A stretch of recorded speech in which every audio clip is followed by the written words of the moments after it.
मार्तंड भैरव अवतार कथा. कृतयुगामध्ये निसर्गरम्य व शांत अशा मणिचूल पर्वतावर धर्मपुत्र सप्तऋषी आपल्या परिवारासह धर्माचरण, तपस्या, होम हवन आदी नित्यकर्म आनंदात व्यतीत करीत होते.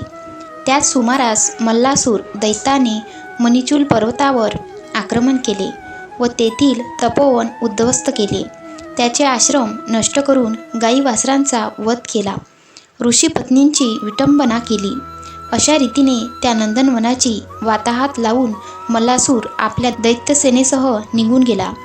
परंतु घडलेल्या प्रकाराने भयभीत झालेल्या ऋषीमुनींनी देवाचा धावा केला व नारद ऋषीच्या कथनाधारे दुर्वास शिष्य लवा ऋषीच्या अभिमंत्रित केलेल्या धवलगिरीच्या परिसरामध्ये आपल्या कुटुंबियांना सुरक्षित ठिकाणी ठेवून इंद्रदेवाकडे जाण्यासाठी प्रस्थान ठेवले. इंद्रदेवाकडे आपले दुःख व्यक्त करून अभय मागितले. तेव्हा देवेंद्राने मल्लासूर व मणिसूर दैत्यबंधूंना ब्रह्मदेवाकडून मिळालेला अजयत्वाच्या वरदानाचा वृत्तांत कथन केला व आपली असमर्थता प्रदर्शित केली. त्याबरोबरच वैकुंठामध्ये जाऊन विष्णूंची मदत घेण्यासाठी सुचविले. दुर्दैवाने विष्णूंकडूनही नकार मिळाला. तदनंतर धर्मऋषी कैलासावर भगवान शंकर महादेवाची मदत घेण्यासाठी पोहोचले. ऋषीमुखातून मल्लासूर दैत्याचे दुर्वर्तन ऐकून भगवान शंकर क्रोधित झाले व त्यांनी आपल्या जटा आपटल्या. त्याबरोबर त्या ऊर्जेतून एक महामारी उत्पन्न झाली. तिला ऋषीमुनींनी घृत अर्थात तूप पाजून शांत केले, म्हणून तिचे नाव घृतमारी असे पडले. मणिमल्ल दैत्याचा संहार करण्यासाठी सूर्यासारखे तेजस्वी आणि भीतिदायक असे मार्तंड भैरवाचे रूप धारण केले. गळ्यात सर्पभूषणे, कानात कुंडले, हातात त्रिशूल, डमरू, खड्ग आणि पूर्णपात्र असे मार्तंड भैरव सपत्नीक नंदीवर आरूढ होऊन कार्तिक स्वामींच्या नेतृत्वाखाली सप्तकोटी गणांसह धवलगिरीवर अवतरले. या ठिकाणी सैन्यांची अवस्था लावून युद्धासाठी प्रस्थान ठेवले, म्हणून हा परिसर प्रस्थपीठ म्हणून ओळखला जाऊ लागला. मल्लासुराला दुंताकरवी ही वार्ता समजल्यानंतर त्याने शिवाचा उपहास केला, परंतु प्रत्यक्ष देवसैन्य पाहिल्यानंतर मनातून तो घाबरला. त्याने आपले धुरंधर योद्धे व दैत्य सेनेसह युद्धासाठी सिद्धता केली. दोन्ही सैन्ये समोरासमोर भिडताच घनघोर युद्धास सुरुवात झाली. मार्तंड भैरवाच्या देवसेनेने राक्षसाची आघाडीची फडी कापून काढताच मल्लासुराने खड्गदृष्ट नामक दैत्याला युद्धासाठी धाडले. कार्तिक स्वामीने त्याचा पराभव करून त्याला ठार केले.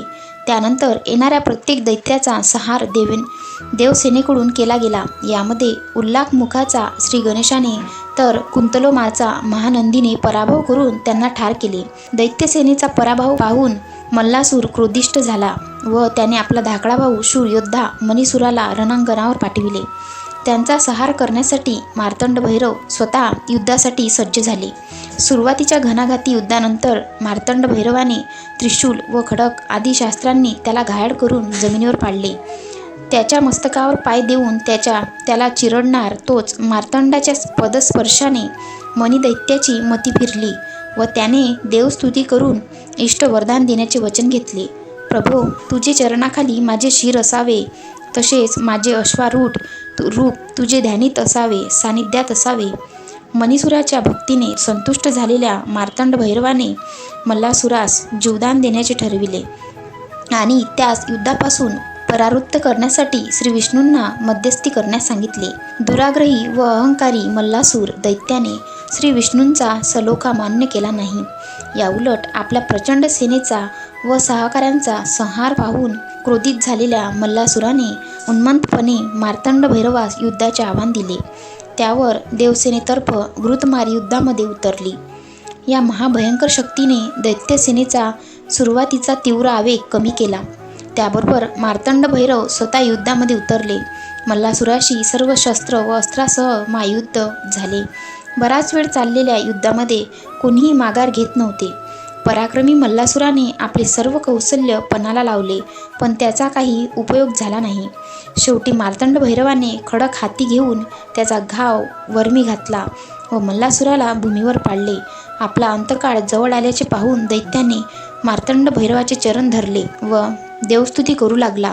त्याबरोबरच श्रेष्ठ अशी मानसपूजाही आरंभिली. या सर्व प्रकाराने मार्तंड भैरव मनी संतोषले व त्याला वरदान मागण्यास सांगितले. यावर तो म्हणाला, हे प्रभो, माझे नाव तुझ्या नावापूर्वी यावे आणि माझे शिर सदैव आपल्या चरणतळी निरंतर असावे.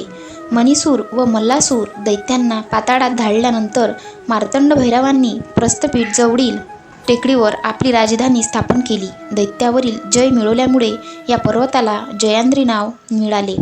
दैत्यसुरांचा संहार करण्यासाठी खड्ग अर्थात खंडा हाती घेतला म्हणून खंडोबा, तर माळसेचा पती म्हणून माळसाकांत, भाविक भक्तांना सदैव आनंद देणारा असा सदानंद खंडोबा.